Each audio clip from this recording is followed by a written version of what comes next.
Himalaya Quista Pro has superior protein whey, the healthy way to fitness. Delhi के अंदर निगम चुनाव के अंदर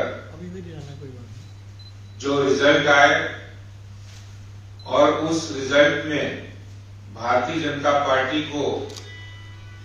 जो लगभग 40% वोट मिला है, उसके लिए भारतीय जनता पार्टी दिल्ली के मतदाताओं का, दिल्ली की जनता का और दिल्ली में हमारे कार्यकर्ताओं का और जितने हमारे समर्थक हैं उनका बहुत बहुत हम लोग धन्यवाद और आभार व्यक्त करते हैं कि इतना 15 साल के लगातार निगम के अंदर भारतीय जनता पार्टी की सरकार रहने के बाद एक अच्छा जन समर्थन हमें दिया है और उस जन समर्थन का हम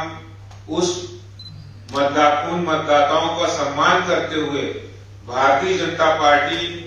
एक मजबूत और सशक्त विपक्ष की भूमिका को हम अदा करेंगे, उसको निभाएंगे। दिल्ली के अंदर निगम चुनाव का अगर हम इतिहास उठाकर देखें कि 2017 के अंदर हमें 36.08% वोट 36.08% वोट हमें मिला था। आज 2022 में 3% मत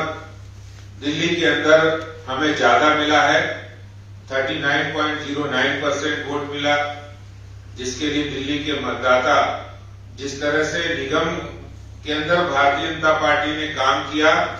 उसके आधार पे उन्होंने ज्यादा मत हमें दिए। और ये बात अलग है कि बहुत सी सीटों पर लगभग 30 से 35 सीटें हैं जो बहुत कम मार्जिन से हम उनको हारे हैं, जीत में परिवर्तित नहीं कर पाए। लेकिन जिस तरह दिल्ली की जनता ने हमारे काम को आधार मानकर हमारे संकल्प, हमारी सेवा, हमारे समर्पण भाव को उन्होंने माना है और हमारे प्रधानमंत्री श्री नरेंद्र मोदी जी की दिल्ली को के लिए जो विकास किए हैं, दिल्ली को जो सौगातें दी हैं, उसके आधार पर जो जन समर्थन किया है, जो वोट दिए हैं, उसका सम्मान करते हुए हम एक सशक्त विपक्ष की भूमिका निभाएंगे। हाँ, ये बात जरूर है कि पिछली बार और इस बार में इतना परिवर्तन जरूर आया है कि कांग्रेस ने पूरी तरह आम आदमी पार्टी के सामने घुटने टेक दिए और एक फ्रेंडली मैच खेला। 22% वोट 2017 में कांग्रेस को मिला था, जो कि घटकर अब 11 रह गया है। पूरी तरह से आम आदमी पार्टी के समर्थन में उन्होंने कैंडिडेट्स उतारे और उसका परिणाम आपको सबको देखने को मिला। इतना सब कांग्रेस और आम आदमी पार्टी एक हो गई, उसके बावजूद भी भारतीय जनता पार्टी जो दिल्ली के मुख्यमंत्री ये कह रहे थे कि हम 20 सीटों पर समेट देंगे,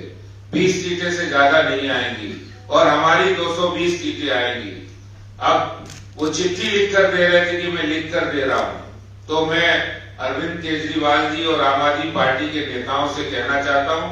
आपके सामने है 104 सीटें भी आई हैं, दिल्ली की जनता ने पहले से ज्यादा वोट शेयर भी दिया है। और एक बात और है कि पिछली बार जब विधानसभा चुनाव हुए थे तो आम आदमी पार्टी को 50% से ज्यादा वोट मिला था, जो कि घटकर 42% रह गई। सिर्फ 2% के अंतर से वो इतनी सीटें जीते हैं। और जिस तरह से हमारे कार्यकर्ताओं ने मेहनत की, एक टीम वर्क के साथ काम किया और हमारे राष्ट्रीय अध्यक्ष माननीय जेपी नड्डा जी के जो आह्वान था, जो उनका जो निर्देश थे, उसके आधार पे भारतीय जनता पार्टी के कार्यकर्ताओं ने एकजुट होकर काम किया, टीम वर्क में काम किया। मैं उन सभी कार्यकर्ताओं को भी बहुत धन्यवाद करता हूं और उनको मैं ये बताना चाहता हूं कि जो हमारे कार्यकर्ता निगम पार्षद नहीं बन पाए, वो इस आधार पे एक विपक्ष की भूमिका अपने इलाके में निभाएंगे। और जिस तरह से आम आदमी पार्टी ने टिकटों को बेचकर जो प्रत्याशी बनाए थे, और उन प्रत्याशियों से हम क्या आशा कर सकते हैं जो 80 लाख से लेके 2.5 करोड़ रुपए देकर खरीद कर पार्षद बनकर आए हैं, उनको भी एक्सपोज करना, उनके लूट और भ्रष्टाचार पर नजर रखना, ये भी भारतीय जनता पार्टी के कार्यकर्ता इस भूमिका को निभाएंगे। हमारे जो पार्षद के चुनाव प्रत्याशी हार गए हैं, भारतीय जनता पार्टी ने उन सभी से कहा है कि हम चुनाव हारे हैं, हिम्मत नहीं हारे हैं, हम विपक्ष की भूमिका अदा करेंगे और आम आदमी पार्टी निगम के अंदर जिस तरह से दिल्ली सरकार में उन्होंने लूटपाट की है, भ्रष्टाचार किया है, निगम में इस तरह की लूटपाट भ्रष्टाचार को हम होने नहीं देंगे और एक मजबूत विपक्ष की तरह, प्रहरी की तरह दिल्ली की जनता की सेवा भी करेंगे और एक सजग प्रहरी की तरह हम वहां खड़े रहेंगे। हमारे कार्यकर्ता उनके लूट और भ्रष्टाचार को भी एक्सपोज करेंगे और जो भी इस तरह के काम करेगा उन पर नजर रखेंगे।